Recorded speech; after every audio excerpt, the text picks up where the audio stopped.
Good morning, TikTok friends and family. This is John. Just wanted to read something here. It spoke to me. It's in James chapter 5, verse 16. The second part of verse 16, it says, "The effective, fervent prayer of a righteous man avails much." You know, when my mom and dad were on their deathbed, my mom died, and then my dad died like 7 months later.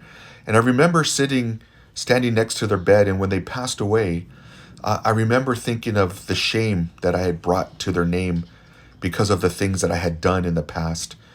Yet at that time, my life had been changed and was walking with the Lord. But they never got to see where I'm at today. And a lot of where I'm at today in ministry and serving the Lord is because of their prayers.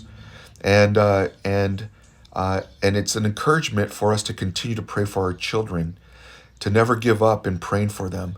It tells us here that the effective, fervent prayer of the righteous man will avail much.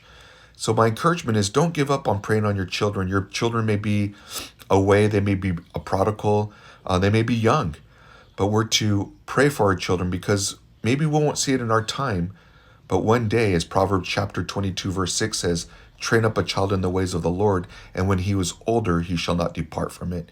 We may never see on this side of heaven our prayers and how effective they are for our children.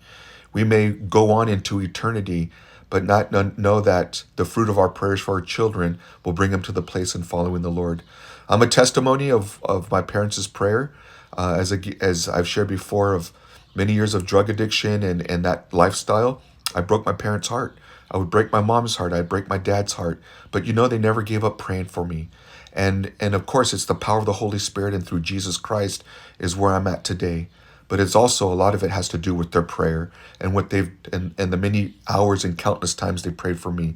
So never give up on praying for our children. Never give up on praying for our loved one, because it tells us here in James that the effective, fervent prayer of the righteous man avails much. Continue to be on our knees for our children. Continue to be in our knees for maybe that loved one who's gone wayward. Our prayers are what going to bring him back. And of course, we know it's through the power of the Holy Spirit. So this spoke to me this morning as I, at one time thought I brought shame and to my dad's name and shame to my mom and many tears that they cried for me as I was out there running wild and going crazy. But it was their prayers that I wish they were able to see today. And so that gives me hope that I can continue to pray for my babies, pray for your children. And remember, the effective, fervent prayer of a righteous man avails much. God bless you, and I'll talk to you soon.